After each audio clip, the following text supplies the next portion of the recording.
Hi everyone, welcome to Akshaya Eye Hospital. I am Dr. N. Praveen Kumar, a cataract and vitreoretinal surgeon. We are located at Collector Office Junction, Visakhapatnam. ఈరోజు మీకు కొన్ని precautions చెప్దాం అనుకుంటున్నాను. మీరు కన్ను తాలూకు surgery ఎక్కడ చేయించుకున్నా సరే మీరు ఖచ్చితంగా ఫాలో అవ్వాల్సిన ప్రికాషన్స్ కొన్ని ఉన్నాయి. నంబర్ 1 ఈజ్ మీ డ్రాప్స్ని రెగ్యులర్గా యూస్ చేయాలి. మీ సర్జన్ ఎవరైతే ఉన్నారో వాళ్ళు చెప్పిన ప్రికాషన్స్ ప్రకారం పర్ఫెక్ట్గా ఫాలో అవ్వాలి, ఎటువంటి డీవియేషన్స్ లేదు. నంబర్ 2, మీరు డ్రాప్స్ వేసే ముందు హ్యాండ్స్ని ఖచ్చితంగా స్టెరిలైజ్ చేసుకోవాలి, లేదంటే ఇన్ఫెక్షన్ రిస్క్ చాలా ఎక్కువ ఉంటుంది. నంబర్ 3, మీ తలస్నానం కానీ కంట్లో నీళ్లు పడడం కానీ చేయకూడదు.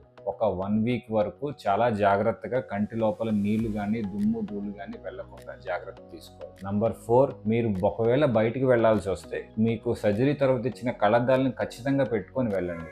దాని ద్వారా మీరు దుమ్ము ధూళి అది పడకుండా మీరు జాగ్రత్త పడతారు. నంబర్ 5, హెవీ యాక్టివిటీస్ ఏమీ చేయొద్దు. First 1 week take as much as rest as possible so that you will have a good recovery after cataract surgery. ఒకవేళ మీకు నొప్పి కానీ కన్ను ఎరుపు కానీ కంట్లోంచి నీళ్లు కారడం కానీ పుసి కట్టడం లాంటివి ఎక్కువ అవుతున్నట్లు అనిపిస్తే ఇమీడియట్గా మీ డాక్టర్ని సంప్రదించండి. Visit Akshaya hospital for any expert I care.